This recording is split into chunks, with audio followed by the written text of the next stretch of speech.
नमस्कार प्रिय अरुणाचल वासियों और मेरा प्रिय मीडिया बंधु, specially the Arunachal Digital Press Club. Thank you so much for giving us space in your Arunachal Digital Press Club. Before we proceed our press conference, I would like to introduce my friend. On my left side is Mr. Taling Yang, the contested MLA, INC MLA candidate of 32 Rumgong. He's also the secretary of APCC Arunachal Pradesh Congress Committee. Just before we came here, we had a press conference there at Rajiv Gandhi Bhavan, where several general secretaries were there. And Rajiv Kuchi, the general secretary of your Digital Press Club, has given me such a wonderful time to present my press conference here. That's why I've come here with my friend. Just before I read out in English, I would like to say a few words in Hindi. कल जाने वाले कल में एक बहुत बड़ा दुर्घटना हुआ अरुणाचल में. आप सभी को पता चला होगा, सारे सोशल मीडिया में वायरल हुआ है. वो है भारतीय जनता पार्टी एंड अखिल भारतीय विद्यार्थी कल उनकी ऑफिस दफ्तर के प्रांत में हमारे स्वर्गवासी पूर्व प्रधानमंत्री इंदिरा गांधी की effigy को जलाया है. हम सारे कांग्रेसवासी देश में बहुत दुखद है. खासतौर हमारा अरुणाचल प्रदेश कांग्रेस कमेटी की ओर से हम निंदा करते हैं. effigy किसके जलाता है? किसकी effigy को जलाता है? जो आदमी जिंदा होता है, जो आदमी 31 में चला गया, उनकी effigy को आज जला के आपको क्या फायदा है? इसे साफ जाहिर है कि भारतीय जनता पार्टी धरा हुआ है, कांग्रेस पार्टी से धरा हुआ है. भूतपूर्व कांग्रेस का नेता प्राइम मिनिस्टर को धरा हुआ है. शायद पार्लियामेंट में अब तक उनका गवर्नमेंट ठीक ढंग से सिक्योर नहीं हुआ. हैंग काइंड ऑफ पार्लियामेंट चल रहा होगा, इसीलिए एक अगवा फैलाने की कोशिश कर रहा है. इमरजेंसी के नाम पे कांग्रेस को बदनाम करने के लिए कंस्पिरेसी कर रहा होगा.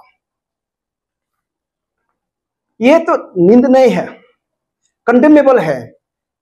जो प्रधानमंत्री इस देश के लिए शहीद हुआ, कुर्बान किया, अपना जान को कुर्बान किया, कम से कम उसका आत्मा को तो रेस्पेक्ट करो.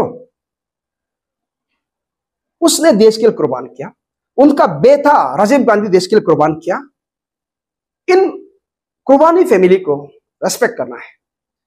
उल्टा उनका effigy जला के यह साबित किया है कि इस देश में नॉन बायोलॉजिकल प्राइम मिनिस्टर है. सही कहा मिस्टर नरेंद्र मोदी आपने. मम्मी था तो मैं बायोलॉजिकल था, बायोलॉजिकल पीएम था. मम्मी जला गया तो मैं अभी नॉन बायोलॉजिकल प्राइम मिनिस्टर है. नॉन बायोलॉजिकल प्राइम मिनिस्टर होने का नाते शायद आपका बीजेपी पार्टी स्वर्गवासी इंदिरा गांधी का effigy जलाने दिया है. इसलिए मैं अरुणाचल प्रदेश कांग्रेस कमेटी की ओर से हमारा प्रेस रिलीज स्टेटमेंट को रीड आउट करता हूं. On 25th June 24, suddenly in the social media, a news was circulated in which it was seen that the BJP Arunachal, in collaboration with ABVP, Arunachal Akhil Bhartiya Vidyarthi Parishad, burned the effigy of the first women Prime Minister of India, late Smty.Indira Gandhi. In response to this burning of the effigy of first women Prime Minister of India, late Indira Gandhi, who was popularly known as Iron Lady of India, on 26 June 24 in front of BJP's office. To this fact, the Arunachal Pradesh Congress Committee vehemently, strongly condemn the act of BJP, ABVP. We condemn and term this act as a conspiracy against Congress and display of their insecure by themselves. A ruling government burning the effigy of the opposition prime minister. It is a sign of fear psychosis. It is a sign of insecurity. To this effect, we condemn the ABVP and BJP, in which two senior ministers, BJP leaders, were also seen involved, and that was followed by BJP meeting against emergencies of 1970. We are living in the 21st century. We are not living in the 80s. 80s has gone, and now we have come up to the 21st century. It's all because of the efforts of the Congress leaders, former prime ministers of India, former Congress leaders of India. And now those has gone. Now it is time to talk about the rights and liberties and democracy, justice of every citizens. But what we see now today is undeclared emergency in the country. There are a lot of undeclared emergency in the country under the leadership of, under the Prime Minister of non-biological Prime Minister, Mr. Narendra Modi. Today, the BJP is talking about the emergency of the 80s, but they have forgotten and are blinded about numerous undeclared emergencies in a country. There has been systematic and continuous rampage attack and murder on democracy, secularism, and Constitution of India. Protecting India's constitution from BJP's democratic erosion is imperative, mandatory, and responsibility of every citizen of India, every patriotic citizen of India. We must protect our nation from erosion, from murdering the constitutions, murdering the democracies, and demeaning the secularism of the country. As a matter of fact, the Constitution of India faces significant challenges under the rule of the BJP. Indian Constitution enshrines the core values of democracy, secularism, federalism, and individual rights. Recent data and events suggest an erosion of these fundamental principles. This document, which I'm reading, which is holding on my hand, outlines the critical reasons why it is imperative to protect the Indian constitutions from the current trends observed under BJP government. First reason I would like to mention is decline in democratic values. There is a liberal democracy index ranking. As per the liberal democracy index ranking, India ranks 104 position between Niger and Ivory Coastal in global democratic rights ratings. The report classifies India as an electoral autocracy. Electoral autocracy since 2018, indicating a significant decline from its democratic status. The term one of the worst autocracies lately reflects the severe regression in democratic norms and practices. Report by VDAM Institute. The sources from VDAM Institute. Second is global ranking reflecting India's democratic decline. World Press, as per World Press Freedom Index, India comes under 159 out of 176. From Global Soft Power Index, India comes 28 out of 29. From BDM Democracy Rankings, India comes 104 out of 179. Corruption Perception Index, India comes 85 out of 180. Human Freedom Index, India comes 119 out of 165. Third is about internet shutdowns. India has become a global leader in shutdowns. For 5 consecutive years, India has led the world in internet shutdowns, accounting for 85% of global shutdowns in the first year. Sources DW. Fourth, erosion of secularism and inclusivity. Citizenship Amendment Act 2019. CAA introduced religion as a basis for granting citizenship, contradicting the inherent secular ethos of the Constitution. BJP ruled states, laws targeting inter-community marriages and conversion are perceived as opposed to curb interfaith relations and minority rights. Impact on federalism. Reorganization of Jammu and Kashmir without sufficient debate challenges the principle of federalism. Another is misuse of sedition law. Statistics says 65% of sedition cases since 2010 were filed after BJP came to power in 2014. Targeting critics. All the critics who ever raised questions to BJP, out of 405 individuals accused of seditions are citizens criticizing the government. 95% were charged post-2014. Selective enforcement. High-profile cases target critics of Prime Minister Modi and Chief Minister Adityanath Yogi. You all know that in India, nobody could criticize Prime Minister. Anybody who criticizes Prime Minister, ED, CD, Enforcement Department, all the agencies, investigating agencies are sent. And they are booked. And many people are facing the court cases, running from pillar to cases of the different causes. Judicial intervention. Supreme Court has highlighted the need to redefine the limits of sedition. Sources, various legal experts.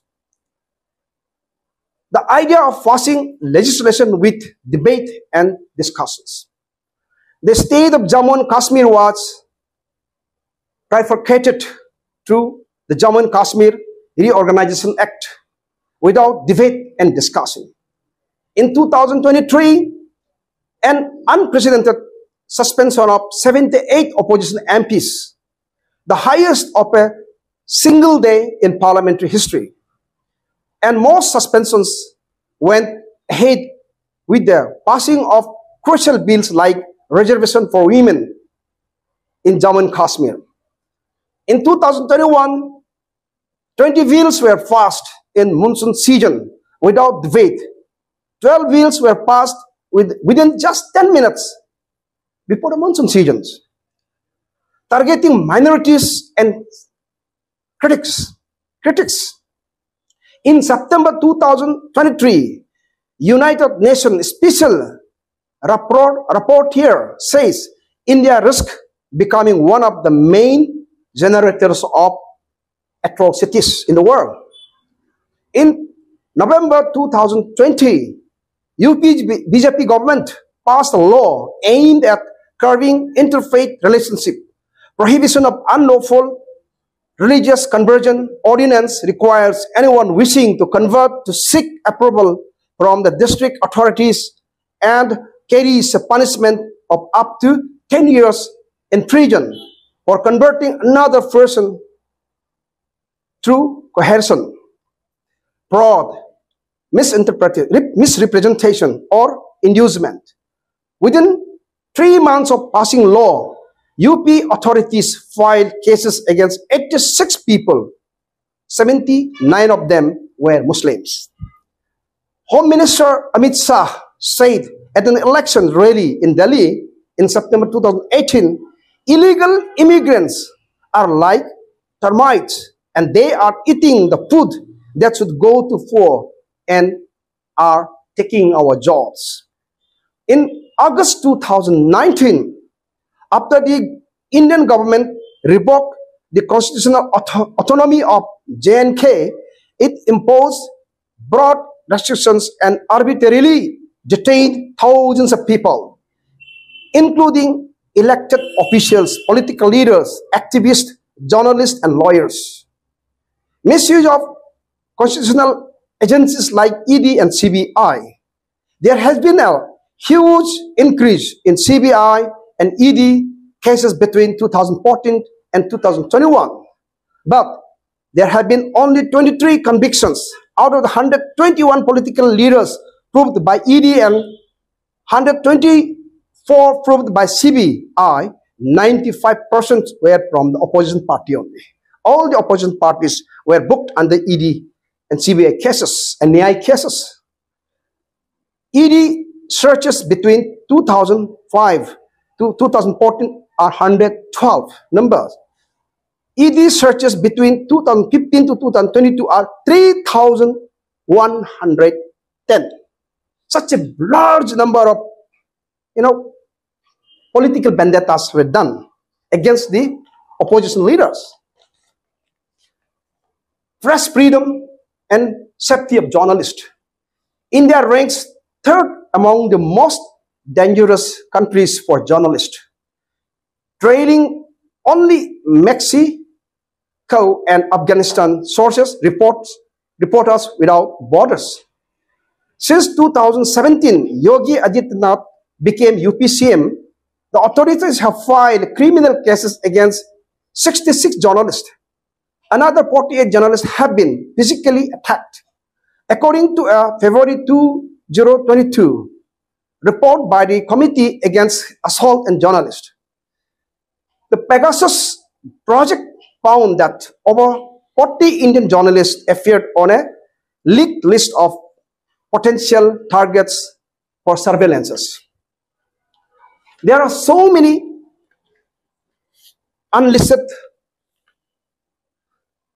activities, unlawful activities, misgovernance, misrules of Bharat Jalao party's activities.